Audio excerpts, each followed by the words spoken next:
बंगाल में शुभेंदु सरकार हर रोज नए नए फैसले ले रही है। साथ ही बकरीद को लेकर भी एक बड़ा फैसला लिया गया है और शुभेंदु अधिकारी पहले ही ये कह चुके हैं कि अब पश्चिम बंगाल में नई सरकार के गठन के बाद में जो तुष्टीकरण की राजनीति है वो नहीं चलेगी और इसी के तहत ममता बनर्जी का एक बड़ा फैसला कैसे उन्होंने पलटा है, आपको दिखाते हैं। पश्चिम बंगाल में शुभेंदु सरकार ने बकरीद को लेकर एक बड़ा फैसला लिया है। शुभेंदु सरकार ने ईद उल जोहा यानी बकरीद पर छुट्टियों में कटौती की है। अब इस त्योहार पर सिर्फ एक दिन की छुट्टी रहेगी। शुभेंदु सरकार ने पिछली ममता सरकार के आदेश को बदल दिया है, जिसमें 2 दिन की छुट्टी का प्रावधान था। सरकार ने नोटिफिकेशन जारी करते हुए कहा, ईद उल जोहा यानी बकरीद के अवसर पर 28 मई 2026 गुरुवार को सार्वजनिक अवकाश घोषित किया जाएगा। नोटिफिकेशन में साफ लिखा है कि बकरीद से एक दिन पूर्व और बकरीद के मौके पर 26 मई 2026 मंगलवार और 27 मई 2026 बुधवार के लिए पहले से घोषित अवकाश रद्द किए जाते हैं। सरकार ने साफ किया है कि 26 मई और 27 मई उन सभी कार्यालयों, संस्थानों और प्रतिष्ठानों के लिए कार्य दिवस होंगे जिन पर ये अधिसूचना लागू होती है। इससे पहले शुभेंदु सरकार ने बकरीद पर 14 साल से कम उम्र के पशुओं की कुर्बानी पर रोक लगा दी थी, जिस पर कलकत्ता हाईकोर्ट ने बकरीद से पहले पश्चिम बंगाल सरकार की पशु वध संबंधी गाइडलाइंस पर रोक लगाने से इनकार कर दिया था। कोर्ट ने कहा था कि बिना जरूरी फिटनेस सर्टिफिकेट के गाय, भैंस, बैल या बछड़े का वध नहीं किया जा सकता है।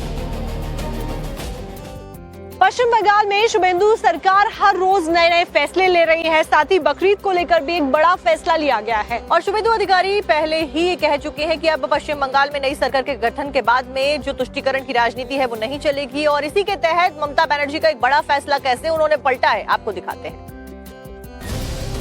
पश्चिम बंगाल में शुभेंदु सरकार ने बकरीद को लेकर एक बड़ा फैसला लिया है। शुभेंदु सरकार ने ईद उल जोहा यानी बकरीद पर छुट्टियों में कटौती की है।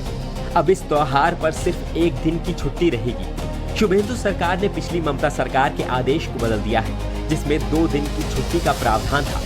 सरकार ने नोटिफिकेशन जारी करते हुए कहा, ईद उल जोहा यानी बकरीद के अवसर पर 28 मई 2026 गुरुवार को सार्वजनिक अवकाश घोषित किया जाएगा। नोटिफिकेशन में साफ लिखा है कि बकरीद से एक दिन पूर्व और बकरीद के मौके पर 26 मई 2026 मंगलवार और 27 मई 2026 बुधवार के लिए पहले से घोषित अवकाश रद्द किए जाते हैं। सरकार ने साफ किया है कि 26 मई और 27 मई उन सभी कार्यालयों, संस्थानों और प्रतिष्ठानों के लिए कार्य दिवस होंगे जिन पर ये अधिसूचना लागू होती है।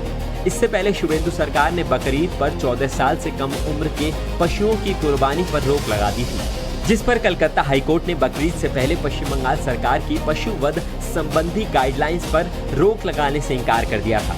कोर्ट ने कहा था कि बिना जरूरी फिटनेस सर्टिफिकेट के गाय, भैंस, बैल या बछड़े का वध नहीं किया जा सकता है। पश्चिम बंगाल में शुभेंदु सरकार हर रोज नए नए फैसले ले रही है। साथ ही बकरीद को लेकर भी एक बड़ा फैसला लिया गया है और शुभेंदु अधिकारी पहले ही ये कह चुके हैं कि अब पश्चिम बंगाल में नई सरकार के गठन के बाद में जो तुष्टीकरण की राजनीति है वो नहीं चलेगी और इसी के तहत ममता बनर्जी का एक बड़ा फैसला कैसे उन्होंने पलटा है, आपको दिखाते हैं। पश्चिम बंगाल में शुभेंदु सरकार ने बकरीद को लेकर एक बड़ा फैसला लिया है। शुभेंदु सरकार ने ईद उल जोहा यानी बकरीद पर छुट्टियों में कटौती की है।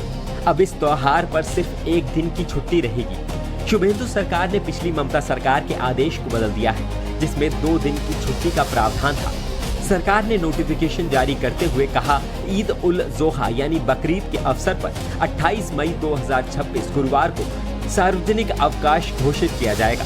नोटिफिकेशन में साफ लिखा है कि बकरीद से एक दिन पूर्व और बकरीद के मौके पर 26 मई 2026 मंगलवार और 27 मई 2026 बुधवार के लिए पहले से घोषित अवकाश रद्द किए जाते हैं। सरकार ने साफ किया है कि 26 मई और 27 मई उन सभी कार्यालयों, संस्थानों और प्रतिष्ठानों के लिए कार्य दिवस होंगे जिन पर ये अधिसूचना लागू होती है। इससे पहले शुभेंदु सरकार ने बकरीद पर 14 साल से कम उम्र के पशुओं की कुर्बानी पर रोक लगा दी थी, जिस पर कलकत्ता हाईकोर्ट ने बकरीद से पहले पश्चिम बंगाल सरकार की पशु वध संबंधी गाइडलाइंस पर रोक लगाने से इनकार कर दिया था।